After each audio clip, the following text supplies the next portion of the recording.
Alright, so what I'm going to show you here is a sequence to help you address any tightness that you have around your hip tissues. I'm going to go through this rather quickly, but when you do it yourself, I want you to take 5 to 10 minutes. Really take your time, try to get the balls into the trigger points that you find as you're working through this sequence.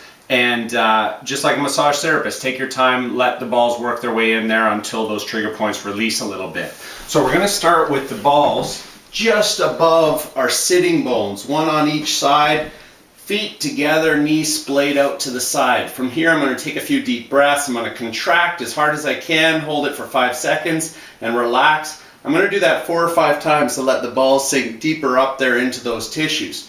From there I'm going to take one ball out and I'm going to do semicircles around that sitting bone, right from the bottom to the outside of the sitting bone and right up to the top of the sitting bone, working my way, plucking those guitar strings, the hip stabilizers that are around that sitting bone structure, to really try to get deeper in there and loosen up some of those trigger points. Next, I'm going to put the balls perpendicular to the length of my body, just underneath the crest of my pelvis. I'm going to roll up onto those balls with my top foot planted behind the bottom outstretched leg. From here I'm going to use my foot to pull my torso up and down and bump those balls against the crest of my pelvis and down, up and down, working their way deeper into those tissues. Next, I'm going to tuck and untuck my pelvis just over top of the balls, basically working from side to side and up and down those tissues to try and loosen them up from multiple angles.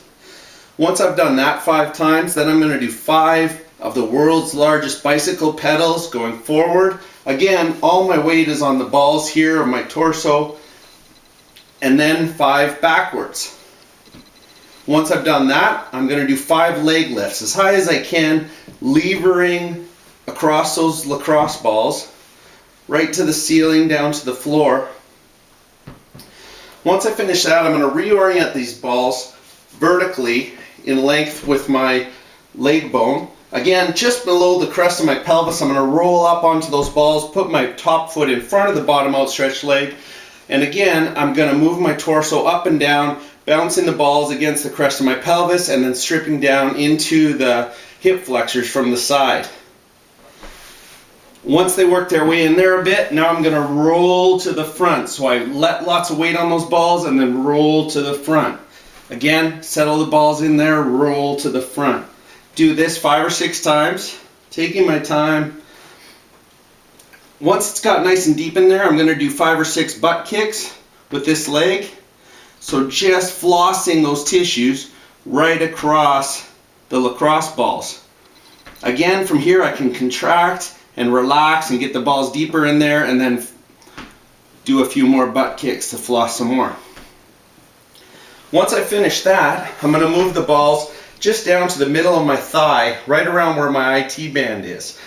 I'm going to plow from the front right through to the back of that IT band. All of this is going to loosen up those layers of fascia and feed a little bit of slack to your hips, and hopefully give you some relief, as well as reducing your likelihood of injury. So I'm rolling to the front and the back. I'm taking my time with this. Then I can move the balls up or down a little bit. I'm going to go from all the way just below my hip to just above my knee. Rolling up and back, trying to loosen up those tissues. Once I finish all that, I'm going to move to the other side, start with my semicircles and so on, getting all the way down to the IT band. Thanks very much.